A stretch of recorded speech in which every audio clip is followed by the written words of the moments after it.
What made you say, I want to continue down this path? Did they open up their secrets to you right away, or did you have an initiation period? How does that work? So there was a little bit of an initiation period, but it didn't take place until after I had kind of come back. There was the opening of that door, right? So I met Master Thanaful. I moved, I made new acquaintances. I got myself involved in the very first paranormal case I ever went on. I think I might have talked about this a little bit on your show, but I've told like the whole story before. So like, you know, this, that, and the other, a woman got possessed. I found myself in the middle of it. She was like crawling on the wall. Crazy stuff happened. I met a crawling teacher. on the wall. Really? Yeah. So, it's such a long story, but yeah, I met Master Amun at that point. And that was when I started to learn about magic and things of that nature. And then when I went back, that was when I met Charlita, who was the Coven Mother, and I started studying Wicca. And so I was like learning these two different forms of magic. And under Master Amun, there was a lot of other stuff he was teaching me at the same time too, like ceremonial magic. He was even teaching me like Qigong and things of that nature. Like I became like his apprentice right away because he saw something in me with the way I handled myself on that first paranormal case. Mm-hmm. And then once I had like come back and I'd met Master Thanaful again, that was like, he noticed something different in me. And so at that point, he explained that he wanted to teach me some things. And so for that to take place, I had to, one, go through this like weird period of like silence. And I had to do like Vipassana practices. I had to do these different breathing meditations, these walking meditations. And at first it was kind of like I wasn't learning anything. It was more of just like following him around like a lost puppy. And he would just like, you know, instruct and say things and explain and then have me do stuff. But then shortly afterwards, he would just very casually show me something, you know, like a takrut, which is like a rolled piece of like, you know, copper foil with like Kom script or like Pali spell work on it. And then he would explain like how with each, you know, symbol and figure, how you point on this part as you're driving what's called like a micro, like a Buddhist wand across it, and you're saying like Namo Tatsa, and like you're saying each syllable of this kata mantra, and you're forming the symbol with the entire mantra at each point where it turns. And then he's like breaking this down into a complex science. And I was like, whoa, this is so cool. Like, what are we even doing? And then he explains to me once we make one, he's like, so now you know how to make takrut. He's like, this one for protection, this one helps stop bad dangers. And he explains that to me. And then he was like telling me, you know, never unroll a takrut because it releases the power from it. And it like will send back like the bad karmas that it chased away and the energies and things of that nature back onto you. Oh. And so like, yeah, so he was like explaining things in a way that not only gave me a deep and vast amount of knowledge on something that I already didn't know anything about to begin with, but there were people who collect takruts and they're familiar with Thai amulets and things like this, and they don't even know about that stuff because that's like the inner door practice of it. Like that's how to make it. You know, you can learn a lot about cars, right? But that's different than knowing how to manufacture and build a car. Mm-hmm. Right. So it was kind of the same thing. And before I realized it, I was being invited to all kinds of different things. And some of the journeys that me and Master Thanaful went on were kind of like pilgrimages that I don't necessarily talk about because there's a certain level of secrecy within some of the traditions. Sure. And some of the ways that you're taught things, and to hold the purity of the lineage, those things just can't be made public. Right. But they changed my life forever and what I thought was possible. And I guess one of the wildest things that I experienced with Master Thanaful was like having these profound experiences that defied logic, that defied reason, and yet he could explain them. You know, like I told you the story about the monk with the water coming out of the hands and things like that. Yep. You know, and it's like it defies logic, but then you're explained through this canon of knowledge and how these practices are formed and the way that's attained, and understanding like, you know, these complex wicca, these magical systems of practice that come from, you know, the Theravada traditions. And you're like, okay, well, that does make sense. But at first, it's just magic until you explain it in a scientific way. you're kind of speaking my language in a way. We're talking a lot about Thai Buddhist magic, and we're talking about ceremonial magic and all kinds of different magic, but that's magic with a CK. But there's got to be a way to explain what some of these things are doing, or is it truly just these magical shadow figures that make shit happen? Oh, you're gonna love this. You're gonna love this. So I have this, let's see, article that I wrote, and I'll just give you like the cliff notes of it. And this is an explanation that you're looking for. Okay. This is basically what you're asking about, is like, how can we bring the science to magic? So this one, I titled it Scientific Foundations of Magic. And many people often wonder where magic ends and science begins, and vice versa, right? Mm-hmm. The two are not exclusively separate. Many a time has someone made the comment that magic is just a technology we don't fully understand yet. So understanding that little tidbit, let's get straight into it. So there's a couple experiments that we want to be aware of. One, Vladimir Poponin is the owner of Nanophotonics Biosciences, Inc. He's also a highly respected quantum physicist known worldwide for his contributions in quantum biology. He has established a vast amount of research into the nonlinear dynamics of DNA and the interactions of weak electromagnetic fields with biological systems. Okay, so not magic, science, right? Quantum mechanics. Yes. He conducted an experiment in the early 90s and demonstrated human DNA can affect the photons around it. This means that human DNA can affect light particles. E = mc squared. The famous equation that Einstein discovered tells us, in combination with Poponin's research, that all matter is composed of light and can be manipulated by other light particles. In his experiment, Poponin had a glass tube with all the air removed to create a vacuum, and all that remained were photons, light particles. And then he went on to measure the distribution of the photon particles in the tube while in a vacuum state. Poponin validated the distribution of the photon particles was entirely random. He then introduced human DNA inside the tube. Only this time, when the photons were measured, there was a pattern present, meaning the photons were aligning and positioning according to the presence of human DNA. They actually aligned along the axis of the DNA. This would indicate in some way that the photons had to have been aware of the introduction of the human DNA. Removing the DNA from the tube presented interesting results as well. The photons didn't return to behaving randomly. They behaved as if the DNA was still present in the tube. The photons maintained the aligned structure of the DNA, which means the DNA must have left an energetic imprint once removed. This phantom DNA energy field was continually observed and kept the photons in place for a month. Interesting when you think about lunar cycles and et cetera, but that's for another day.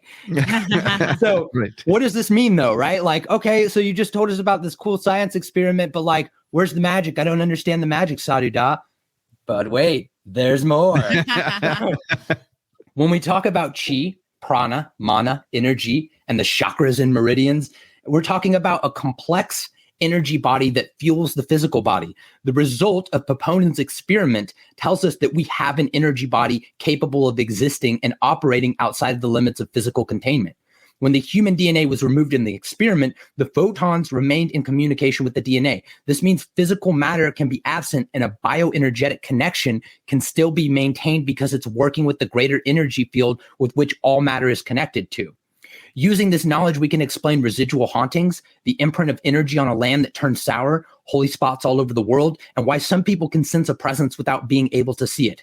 Ghosts are even worth mentioning here. Ghosts are composed of energy, and that is why they can interact with energy fields of other living beings and physical matter. They are manipulating the photons within a specified field to create a specific effect, which seems otherworldly, but they are merely following the laws of physics and the principles of energetic exchange.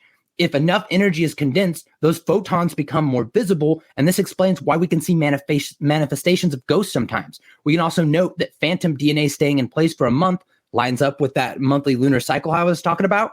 And this is how in some magical practices of amulet and talisman crafting, energies are consecrated and laid on top of one another to induce a specific effect, which is just the amulet or talisman resonating with specific or wider fields of influence to achieve the determined effect for the person holding or within reach of the harmonized energies, who then joins their energetic field to this constructed field of energy.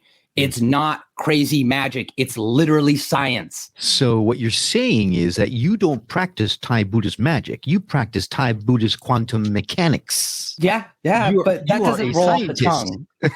Doesn't roll off the tongue. Doesn't sound as cool. It sounds like That's true.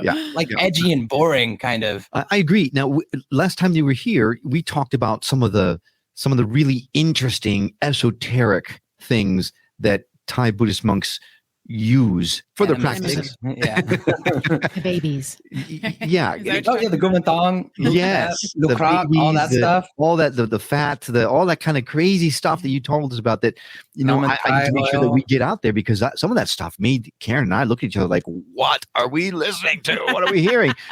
So can you share a couple of those with us that really kind of makes your hair stand up on end?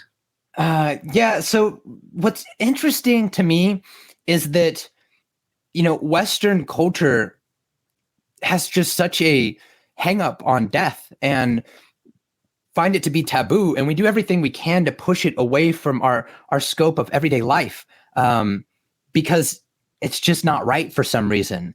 Or people just have an aversion. It's death. Right. It's the end of everything. Or is it? It's just part of a cycle. It's part of a yuga, like the Hindus talk about. It's a Kali Yuga is the ending of a cycle, and for there to be, so Kali and Shiva are often depicted together, and what that is so for the end of something, for the death of something, for something to be reborn or to be born, there has to be a destruction. So when a body decays and that energy is being gathered up by a spirit, right? It'll gather its prana, its energy, within 3 days after the person has died. There's still prana, there's still energy in this body. And depending upon the situation and the circumstances, some of these wicca are so complex. You can study this stuff for years and still learn very little about it. Certain things like a person who dies like a violent death, like suicide, murder, etc. They're perfect material. And I don't say that in a demeaning way. This is like, you have to take the emotion out of this and look at this as like a practice and a science and an exploration into human consciousness and what we're achieving with these energetic fields and mixing, like I talked about.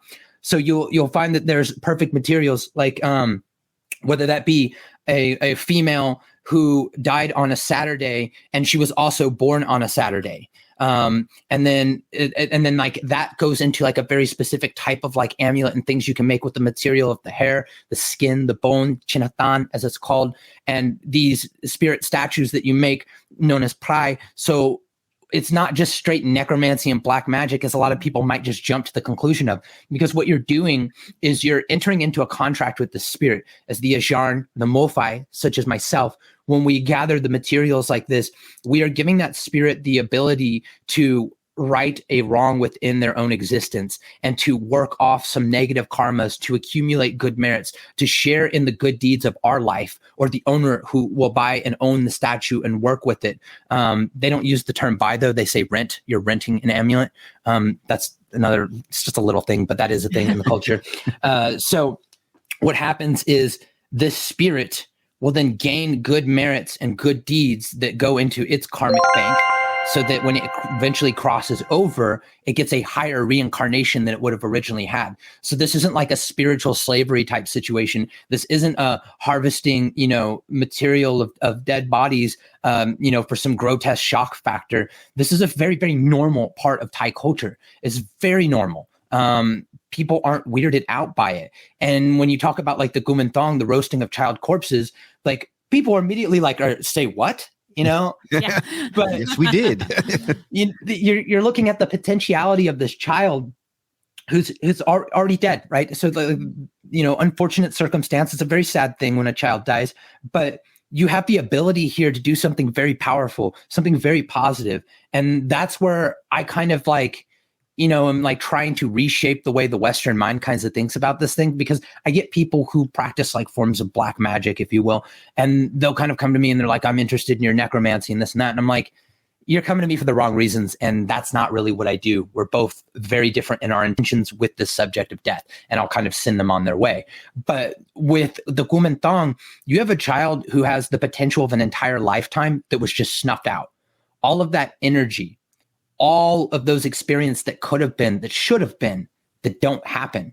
And then this limbo state and being reborn again takes so long. Master Thanapal sat down and like broke into pieces different aspects of like human consciousness and the way it evolves and how it develops, which is just so crazy that like they have these scripts and they have all these things that, like, and this has been, you know, part of their history for hundreds and hundreds of years. And like, they just pass it down like it's nothing. And I'm like, whoa, like I've never thought about this before. Like, this is crazy. And he explained to me that like when you take that child and you nurture it and you raise it, you know, its spirit, and you help it evolve and grow, and then you give it these good merits, and it gets very powerful, and it'll help you with like manifestation, with ritual work, with like, you know, affairs of love and charm, business, getting good jobs, promotions, like gambling, all kinds of things that people use these for. And in return for the spirit helping you, you're helping it to have a better reincarnation and to evolve and grow. It's a very symbiotic situation. We need to take a quick break, but we'll be right back with more amazing conversation on the Skeptic Metaphysicians. Lucky Land Slots, asking people, what's the weirdest place you've gotten lucky? Lucky? In line at the deli, I guess? Aha, in my dentist's office. More than once, actually. Do I have to say? Yes, you do. In the car before my kids' PTA meeting. Really? Yes. Excuse me, what's the weirdest place you've gotten lucky? I never win and tell. Well, there you have it. You can get lucky anywhere, playing at LuckyLandSlots.com. Play for free right now. Are you feeling lucky? No purchase necessary. Void where prohibited by law. 18 plus. Terms and conditions apply. See website for details. Domino's Mix and Match menu has items for every occasion. Flaked on your friend's open mic night? Flaky bread twists and molten lava cakes should do the trick. Soccer team duty? Medium two-topping pizzas and stuffed cheesy bread are your best defense. Is it your dog's half birthday? Celebrate his biggish day with savory sandwiches and tender specialty chicken. Mix and match 2 or more items for $6.99 each at Domino's. Ask for this offer. 2-item minimum prices, participation, delivery area, and charges may vary. Bone and wings, bread bowl pasta, and pan pizza will cost extra. Local stores set delivery fees and can charge extra for some menu items. And now back to the Skeptic Metaphysicians.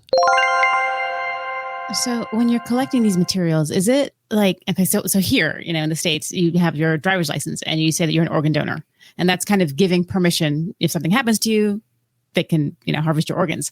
Is it something where everyone in that belief system automatically feels that way or believes that way or gives that permission? Or is it specific to, you know, this person and their family? How does that work? Right, because you were talking, because we didn't go into as much detail this time as we did the first time around, but you are talking about actually roasting the dead body of a child that passed away. So right? That practice has been made illegal in Thailand for a variety of reasons, which should be obvious, right? Yes. But now found on roasting babies. Yeah. So now what they'll do is they'll take the cremated ashes of the child. So if the family has them cremated, or if the child is buried, they'll have like a ceremony like waikru and things like that, where they'll call forth the spirit of the child, and they'll use other like prai material, usually children's ashes, and like they'll put it into the statue, and then and like the statue will be made from like a clay or something like that, and that'll contain the spirit of the child. That'll be the kumentang or the luktep or the lukrak, which are like different variations, which is like a whole nother subject, but essentially just child spirit, to keep it simple for right now. And what you'll find is that it's very complex. There are aspects where it's done in a positive intentioned way. Like, for example, I have this prai amulet right here. So, here it is. So this young lady, this is her actual picture. Ajaran Mashia made this, and it has like her blood in a vial. It has bone from her body, funeral shroud. It has like actual material from this woman. Now, the family, once the woman passed away, she was a sex worker, and she was found brutally beaten to death in an alley. It was a very, very tragic death. You know, it's very sad. Like, in no way, shape, or form does anyone deserve that. And so the family, they wanted something good to come from this. They wanted, you know, her death to not be like this meaningless, like violent end. They wanted her to be able to do some good in the world with such a bad and unfortunate, you know, incident. And when you think about that, that's actually a very sweet intention, move on the parents' part. Like they're grieving. Like it's not just like, yeah, like let's make some money, chop up our dead daughter. That's not what it is at all. Like these are grieving parents who truly loved their daughter, and they have chosen to seek out this spiritual teacher to then use parts of her body to make amulets to help other people so that their daughter can have good merits built up, so their daughter can have a better reincarnation where maybe she won't be bludgeoned to death in an alleyway again in her next life. Like if that doesn't touch your heart, I think you're a monster. Like, that's a beautiful story from such a tragic ending. And that's kind of the aspect of how this can be positive intention. Same with parents that lose their child and they still want to raise that child, even though that's just not possible anymore. So they have their child turn into a Gomantang, and then they care for it as a child, because that's how you treat a Gomantang spirit. You give it toys, you talk to it like a baby, like, you take care of it. And so it's become ingrained in the culture that death isn't this big, scary, bad thing. Death is just part of life. You can't be here without dying eventually. It's just part of the package. And where it gets to be questionable sometimes in the culture is you'll have police officers that want to make money. And it's kind of common knowledge the Thai police force is very corrupt in many ways. And so what they'll do is they have like a network of buyers that they'll contact when they come to a suicide scene. And they'll say like, we have this man that was found in a bathtub, days later. And like, he's like, his body is like kind of started to liquefy in the water. We collected this much from the crime scene of this like liquefied fat and water, and, highest bidder gets this. And then so the people will like, and they'll take pictures of it. So it's like, it's legit. Like it literally came from what they said it came from. And then these people will buy the material. And then they'll take it to like the monks, they'll take it to the Ajarn, they'll take it to these holy men, and then they'll have them crafted into amulets. And then a lot of those proceeds will usually go to like foundations that help like, people with like diseases that don't have health care or access to it, feeding them, putting kids through school, rebuilding temples, all kinds of things. So there's a lot of good that comes from it, even though there is like this underworld crime aspect of it taking place. And then you have like hospitals that'll, instead of disposing of the babies, like they'll take them to temples. And there was like one temple that got in a lot of trouble for that because it got busted and caught. But like, there's different levels of it. Like there's people who do it with positive intentions, and there's people who do it to make money. Right. And it's all about the intention, right? So does it sour the magic then if it's done in an intentionally inappropriate way? Does it sour the energies that are mixed in with it? Yes, but that's not the final say so. There's ways to purify death energy, and there's ways to kind of remove the elements of backfire. Ajarn Bui talks about it quite a bit. So he's often known as like, the professor of necromancy. He's a famous shaman in Thailand who is like commonly sleeps in graveyards. And I mean, the man is just like surrounded by death all the time. And like, that's just his jam. And people will collect his picture because it's said that just having a picture of Ajarn Bui scares away bad ghosts. So like, this man's held with a lot of like respect and esteem. And what he'll often do is he'll have people that will bring prize statues or like Gomantang that might have been made in an unethical way to him, and he'll purify them. And for a small fee, of course. Of course. He'll purify them and give them back to the people. And so there are certain secrecies behind like how that's conducted and done. But usually, without saying too much, there's kind of like a trading of your own life force in that aspect. So one can only do that for so long before it catches up. There have been some famous Ajarns who played with too much Naman Prai oil, which is like chin fat oil melted from a corpse. And it makes people like lust after you like crazy. And so there was this one Ajarn who used it on all kinds of like young ladies, and like they went so crazy jealous over him that they ended up murdering him. And it was wild. Like at first it was like, dang, like he's like getting all these women and this and that. And then next thing you know, like they just like they lost their minds. And also there's the aspect of like ghost sickness where like ingesting the Naman Prai oil can give you really strong spirit power, but you're also eating literal death energy. And so it'll start to corrupt you internally. And with ghost sickness, the ghosts eat you from within. So like you'll lose your mind. Your organs can shut down. You can have like a wasting away kind of. And it's a really, really terrible thing to watch. I've had a couple people that I had to cure of ghost sickness, and it was really interesting because medically, they're experiencing all these ailments and these things going on, but doctors are like, we don't understand, like tests are coming back negative, like you should be fine, but like you're bleeding from your bowels and we don't know how to explain it. Or like, like you say that you can't eat, we've given you nausea medicine, and yet you're like keep losing weight because the ghosts are eating you from within, or they end up in a mental institution. They just mentally just shatter. Crazy stuff. How do you cure someone from that? So what I do is I use a process from corendismo, where I use lumpia. So I use like an egg, and I'll like draw like the sickness into the egg, and I use iron to separate the attachment from the spirit, pressing it onto the skin. And then I'll actually go through their entire like energetic body and clear it with kata. Like I'll use like it's like very powerful, calls on like a bunch of lineage masters, and I'll use that one, and I'll just like run it through, and I'll just kind of like, it's like running something through the washing machine a couple of times till it comes out clean.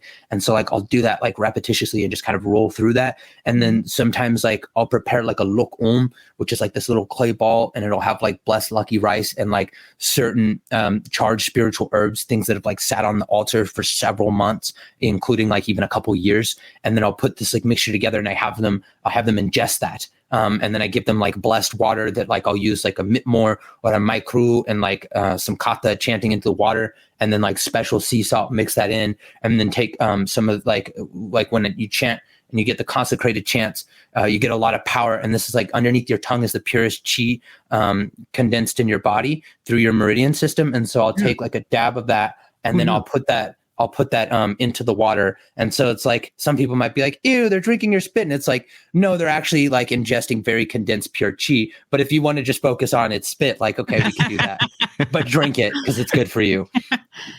Wow. Right. Wow. What I'm hearing you say is that this stuff is not for the weak of heart, right? This is not something you go into unknowingly.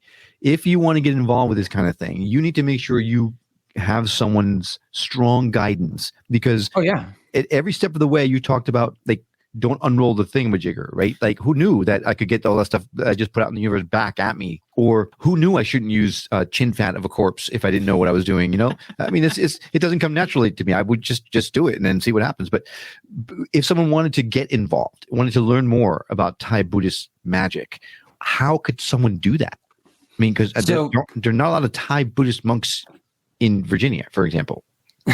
You'd have to contact someone like me, unless you know someone like Master Thanaful or Master Pongsak or Lom Porkak or like any of these like masters, Ajaran Pui, AJ Macia, all these people. Like, unless you know them or you know someone like them, then like, sorry, but you don't have access. And I mean, good luck if you try to figure it out on your own. These are very complex magical systems. Yeah, and sounds like very dangerous. Yeah. It could potentially dangerous magical systems you don't want to stumble into. Well, it's like even something like gathering Gopal. Gopal is like, it's like, oh gosh, this stuff is like really, really freaking potent, and it's useful in a lot of like Sanye Metta, like charming magic. And Gopal is the running musk oil from the back of a mating elephant's ears. And so to gather that, when's the most dangerous? I mean, elephants are dangerous, right? But when's an elephant the most dangerous? During mating season. Yeah. Okay. Yeah. And so no one likes to be monks- interrupted in that moment. I'm sorry. It doesn't matter if Right. you're an elephant or a human being. I want to know who figured that out the first time. Like, hey, This is like This might the work. secret life of monks that like cracks me up, because like everyone has this picture of like, this monk, in silent meditation, like just so you see those inspirational calendars and all that. And it's like, my image is like this monk standing in front of a charging elephant, like chanting kata feverishly to like subdue and calm the mental fortitude and like essentially kind of hijack the mind of the elephant, and then get the elephant to allow him to climb on top of the elephant and scoop up some of the oil from behind its ear. Wait, Like, that's my idea of a monk. That's what I think of. That's a That's thing? how you get it. That's Yes, that is actually the thing. that actually happens. That is how you get Gopal. And many and, like, people hop out of who a tree, land on him. well, you have to be taught the proper kata, because the proper kata, when you learn it, it has this calming effect where you actually like pacify the elephant, where you can actually get it to a pacified state where you can go up and you can gather.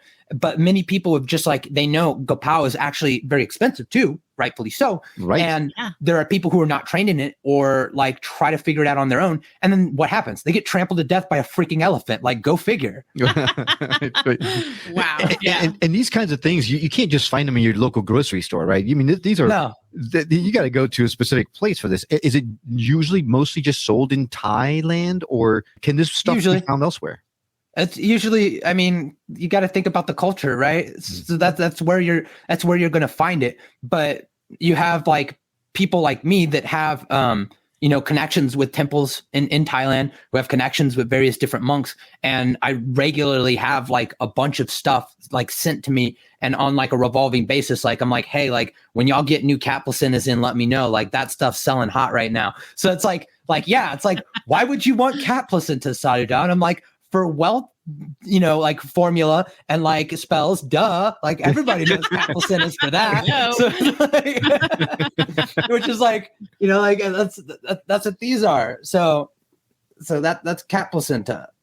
Cat placenta. It's not a word you hear about very often or think about very often. And if you're not watching this, you're only listening, it's like an amulet. It's not like a big old slab of something you just pull off the shelf. Right. It's nice and tidy. Yeah. Do yourself a favor and go check out our YouTube video so that you can see exactly what the Sadhu Dah is holding up right now, because otherwise the image in your mind is probably not going to be a pleasant one. No. I want to know one thing, and it's a little bit of a different topic, but you hear about Christianity, and if you're not, you're changing the topic from the cool stuff. Well, no, this is something I've been wondering, and I need to know. And so, you get baptized, and they say if you're not baptized, you're not going to go to heaven, and all this stuff. And this is the one religion, and there's the Muslim. Like everybody has their one religion. So for someone like you who practices this, where do other belief systems fall into play? Are they just wrong, or is there a little like how? What are your thoughts on that? That's honestly, that's not for me to determine for anyone else. For myself, I'm aware of certain elements of how the spirit moves within the spiritual realm. And if I were to play my cards right, I think it's safe to say that I could expect a certain type of result based upon how I choose to live my life. And that's kind of how I go about it is, if I help people, if I try to do good things, if I live my life in an honest way, then when I pass and I have, a proper ceremony or my spiritual energies condensed to go within a certain place, maybe I can enter one of the heavenly type of realms, which is basically just a higher vibratory plane. I think heavenly or heaven is just too highly charged of a word and gives people specific imagery. And it's not even necessarily anything like that. So like, I think I stand a pretty good chance of going to a higher vibratory plane of existence, or at least coming back into an ideal life like this one has been for most of my adult life. My childhood was not that great, but I would say as an adult and in my past experiences this last decade, especially, life's been pretty good for the most part. And I don't really have any complaints, and I'm pretty satisfied and content as things stand right now. So if I get another experience like this, I'd say I'd be okay with that. But for me to determine what anyone else is going to get or have, that's not my place to say. I have thoughts. I have, theories, and I have some education that would lead me to believe certain things, but it's not for me to pollute the mind of another. Okay, that's fair. And I, for me personally, I think that everybody has their path and they choose what is right for them. And I'm kind of be a good person, put the good energy out there, and you'll go to the good place, whatever that is for you. But that was a good show. You'll be on TV.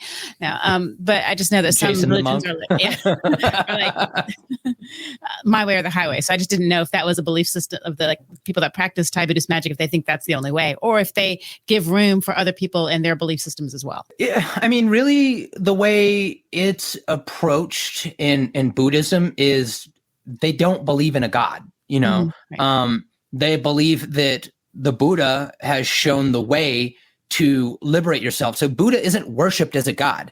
Buddha is worshipped because his mercy in going forth and struggling. Because before then, there was two extreme paths, right?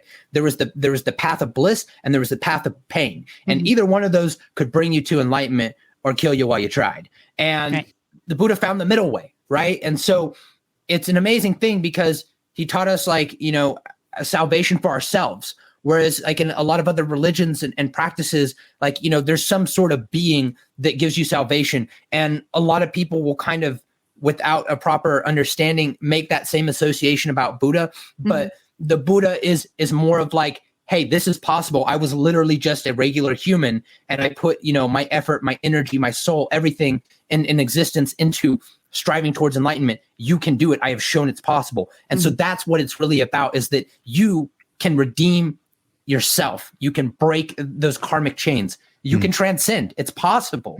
Now, what you want to do is up to you.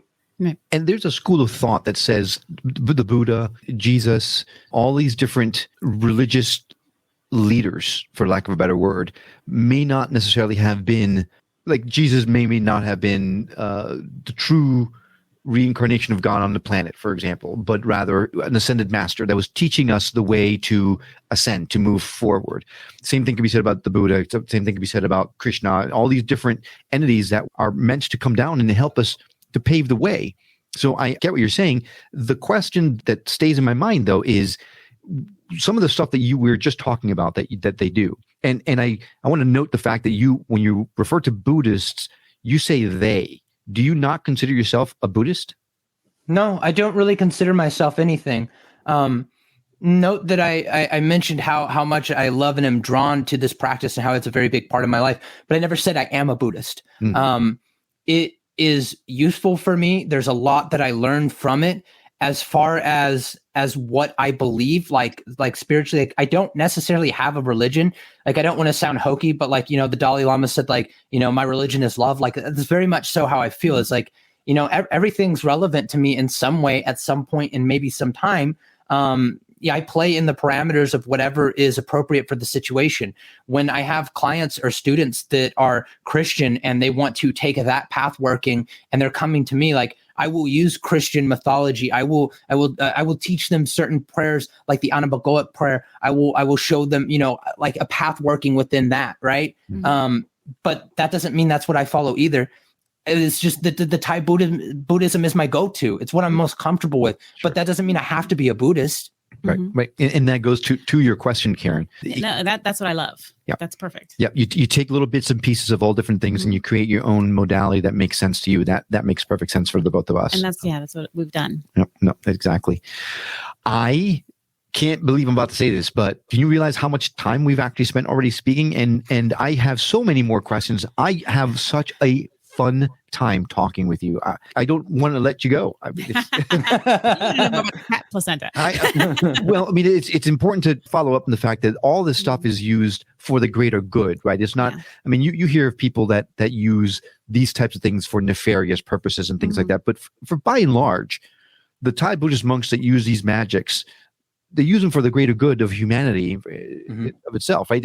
It's not meant to be looked at as something evil or negative in any way, right? And it's not meant to be used that way either. A lot of monks will actually encode certain spells, kind of like a tamper-proof lock, like spiritually inside of it, to where if you try to misuse it or abuse it for something very negative, it backfires on you.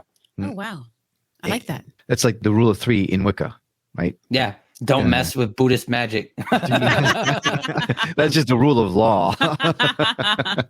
Wow. Well, we have so much more to talk about, Sadhu Dah. I just can't believe we're already almost to an hour in this interview. I cannot thank you enough for coming on and fighting all the gremlins and the spirits. For the casual listener, this is not the first or the second time that we've tried doing this recording. We actually, last time we tried doing this, it was catastrophic. We lost the files because for some reason, something didn't want us to get the stuff across. So we're trying different platforms just to get this messaging out, because I know Karen and I love talking to you. So we're going to keep our fingers crossed. And when we hit end broadcast, everything's been recorded correctly. Sadhu Dah, thank you so much for coming on the show. I think we may need to find some time to do a part 3, because I don't think we're close to coming to the end of this conversation.